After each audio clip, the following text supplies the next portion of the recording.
Hi, my name's Phil. I like talking about politics. In this video, I'd like to go through the list of businesses that can and cannot remain open as a result of Boris Johnson's announcement finally to lock down the country in order to prevent the spread of infection. But first, if you'd like to be notified of daily news and politics, then please subscribe to the channel and click the bell notification icon. So what we have here are, the businesses that can and can't sort of remain open here. I'm not going to be able to get this to work on this side. I'm not. So I'm just going to do it like this. Now, I will just put in a caveat here. Obviously, any business that in theory can remain open doesn't necessarily mean that it will be able to remain open. That all depends on whether that business can manage the safety of their staff and indeed have the staff, because if any of those staff have to self-isolate or just fall ill, then they may struggle anyway. One really key thing that I was querying, and I'm pleased my girlfriend actually showed me this to begin with, that this has changed, is the worry about if there's a complete lockdown and that means you can't get your car MOT'd, for example, and you're quite distant, you're rural, something like that, and there's no one else about, and you can't get a delivery slot, how are you going to get your groceries or medicines or anything else you need the car for? If it falls out of MOT. Lorries would be exempt. The government had announced that lorries would be exempt, but not cars.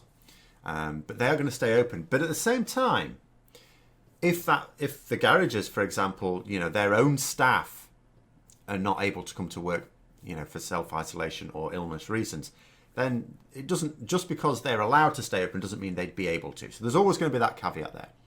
So when it looks at food and drink, for example, it says, so obviously restaurants, cafes, including workplace canteens, are closed. Now, have a look at this. This is a workplace canteen on Monday the 23rd. Hopefully this sort of thing should not be happening now. That is exactly the sort of thing we wanted to avoid there. But anyway, public houses, pubs, bars and nightclubs, including bars in hotels or members clubs, all even private members clubs, all no. But there are exceptions. Here are the exceptions. So food delivery and takeaway can remain operational.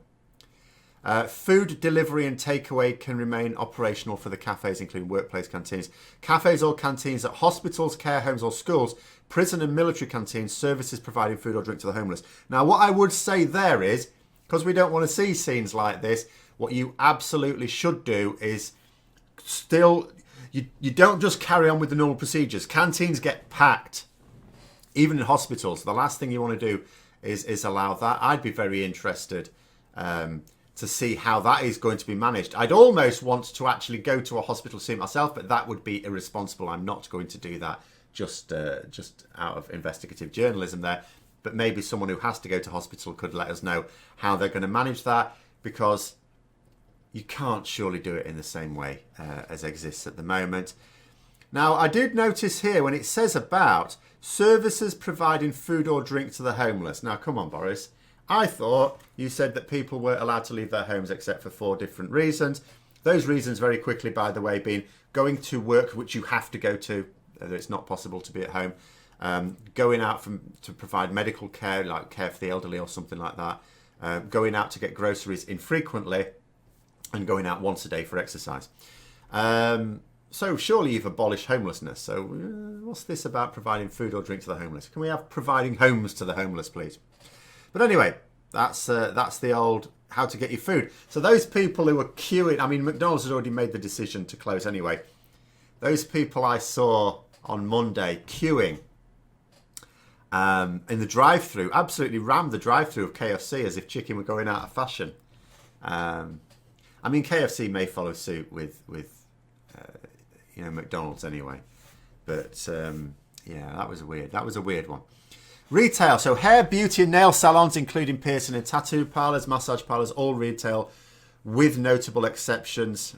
Outdoor and indoor markets, auction houses, car showrooms, all gone. And it was actually funny, on Monday when I was driving back from work for the last time, as a teacher, I part-time, I do a little bit of part-time. I saw someone at a car showroom like cleaning the cars, and I thought to myself, come on mate, you ain't going to be getting people coming along buying cars now, are you? But the exceptions there, supermarkets and other food shops, health shops, pharmacies, of course, including non-dispensing pharmacies, petrol stations, bicycle shops. Okay, well, Halfords is still going to be open then. Home and hardware shops, laundrettes and dry cleaners, bicycle shops. It said bicycle shops twice. I'm getting the impression someone hasn't proofread this. This is encouraging. This is encouraging. A government communication no one's proofread. Garages, car rentals, pet shops, corner shops, newsagents, post offices and banks are the exceptions to that. And I was thinking as this went up, I was actually thinking last week, I have to say, should I go and get I've had my hair cut relatively recently. I think I should get it cut again because by the time this is all over, it's going to... I'm going to have a mullet at the end of this. It's too late now. It's too late. I wasn't anyway because I was already practicing the social distancing, when it was being advised by actual experts, not our Prime Minister. So, but yeah, this is going to get annoying. But, in terms of hotels, obviously, hotels, hostels, B&Bs, means Airbnb as well, campsites and boarding houses for commercial use closed, caravan parks sites for commercial uses closed. Where people live in these as interim abodes whilst their primary residence is unavailable, they may continue to do so. Key workers can continue to stay in hotels or similar when required. I have to say, I have noted that although there have been some hotels have treated their staff deplorably, so some hotels have been really great.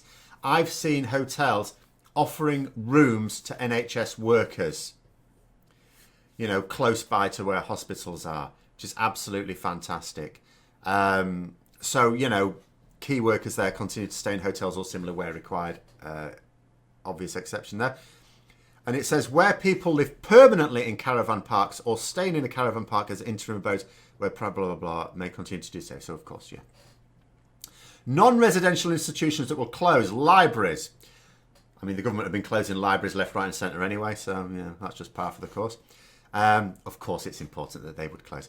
Community centres, youth centres and similar. I will just say about all this. Yeah, it says here, facilities may remain open for the purpose of hosting essential voluntary or public services such as food banks, when they haven't been broken into, or homeless services. We mustn't forget the importance of sometimes, because although I was sort of saying there about them closing libraries, this is true. One thing the government have done a lot of is we don't really have too many actual purpose libraries anymore. They've tended to be combined with other council services. So in reality, although the library sections may be closed, the actual buildings are likely to still remain open because they provide other services which are in the exceptions here. It says, we'll do everything to support vulnerable people who are without a network of friends and families. Is this a Conservative government saying this? I'd like to see the proof of that. So, places of worship for services will be closed, but funerals following the social distancing guidance, places of worship should remain open for solitary prayer. Live streaming of a service without audience would be permissible, of course. Cinemas, theatres and concert halls will be closed. So, the decision to have postponed the opening date for James Bond seems to be prophetic, because it would have been anyway. Live streaming of a performance by a small group could be permissible with social distancing observed. Assembly and leisure. So museums and galleries will be closed. Bingo halls, casinos and betting shops. Spas, skating rinks, fitness studios, gyms, swimming pools or other indoor leisure centres. Arcades, bowling alleys, soft play centres and similar. No exceptions there. At the end of the day, when it comes to leisure, yes, you're going to need some leisure facilities. Do you know what? Get yourself a computer and get some online games. You get to talk to people and you get to play something. Outdoor recreation, enclosed spaces in parks will be closed, including playgrounds, sports courts and pitches, and outdoor gyms or similar. Boris Johnson did say that parks themselves would remain open as long as people maintained social distancing, didn't have gatherings there for the purposes of exercise. So that is the list. It's a lot more encouraging than I got the impression when Boris Johnson was actually describing things, because it did suggest that certainly important businesses might have been closed down as well, but that doesn't look like that's the case here. Now, it doesn't seem to be completely exhaustive, I have to say. If I just go to you know, retail here. Now, there has been talk of what happens to shops. You know, shops obviously close for non-essential things. Will they be able to maintain their online, you know, like web store operations in a warehouse where social distancing is maintained, and they're disinfecting everything and checking the temperature of workers as they come in and all the rest of it? This would suggest not. This would suggest not, because it does say all retail to be closed with notable exceptions. Supermarkets and other food shops, health shops, pharmacies, blah, blah, blah. All of these things would sort of preclude that. So if you are getting things from online stores and you think that's still going to be okay, and it's non-essential products, that sort of suggests that's not going to be the case. So, you know, it does look like this is a proper lockdown now. This does look like a proper lockdown. We just have to hope that people, you know, respect it, and that we don't need lots of police enforcement, because that's what's now going to be the case. And the more people actually respect these rules, then the quicker it can be over, even though it's not going to be over anytime quickly. Forget the fact that Boris Johnson has said it'll be reviewed in 3 weeks. When it's reviewed, it won't be eased. If anything, it will be tightened. But it certainly won't be eased, because 3 weeks is not going to sort this out.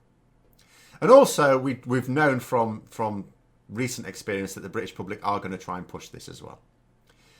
So anyway, hope you found the video interesting. If you did, don't forget to click the like button. And if you'd like to support the channel further, then please also click the Patreon link for details. And until next time, I'll see you later.